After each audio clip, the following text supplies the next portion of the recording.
নমস্কার। জ্যোতিষ বিজ্ঞানে আমি আছি প্রিয়াঙ্কা শাস্ত্রী। ২৯শে জুলাই থেকে ৪ঠা আগস্ট পর্যন্ত মিথুন রাশির জীবনে ঘটতে চলেছে এক পরিবর্তন।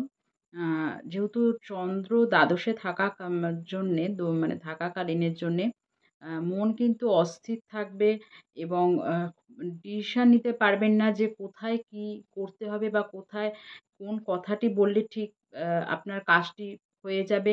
সুতরাং একটা দ্বিধা মনের মধ্যে চলতে থাকবে এবং ভালো কিছু ঘটলেও আপনার সঙ্গে সেটা যেন মনে হবে আপনার যে এটা নাই ঘটতে পারত বা এটা ঠিক ভালো হয়নি।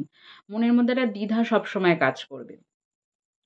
আ কিন্তু যারা জমি বা বাড়ি সংক্রান্ত বিজনেস করছেন তাদের ক্ষেত্রে কিন্তু আয় বাড়বে।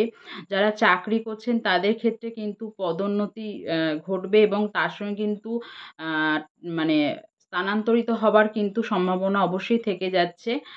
আর শিক্ষার্থীর ক্ষেত্রে যদি আমি বলা যায় তাহলে সেক্ষেত্রে আইন এবং চিকিৎসারত যে সমস্ত শিক্ষার্থী আছে তাদের কিন্তু একটু সমস্যা দেখা দেবে সিদ্ধান্ত নিতে, যেটা বললাম যে কি করব এবং কোনটা করব এবং কোনটা করলে ভালো হবে। বিভিন্ন রকম চিন্তাভাবনার মধ্যে মন জটিলতায় পরিপূর্ণ হয়ে থাকবে। কোথাও কিছু করতে ইচ্ছা করবে না, ভালো লাগবে না। এই যে জিনিসগুলো কিন্তু ঘটবে।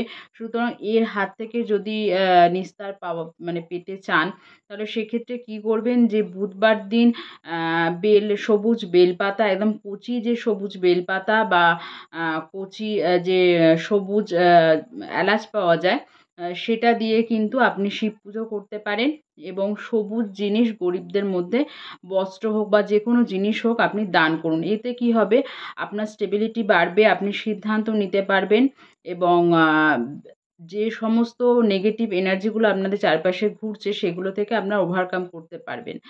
যদি ভিডিওটি ভালো লেগে থাকে, একাংশ যদি আপনারা উপকৃত হয়ে থাকেন, তাহলে অবশ্যই একটা লাইক, একটা শেয়ার এবং ফলো অবশ্যই করে দেবেন। যাতে সবসময় আপনাদের কাছে আমার ভিডিওগুলি চলে যেতে পারে এবং আপনারা উপকৃত হতে পারেন। নমস্কার।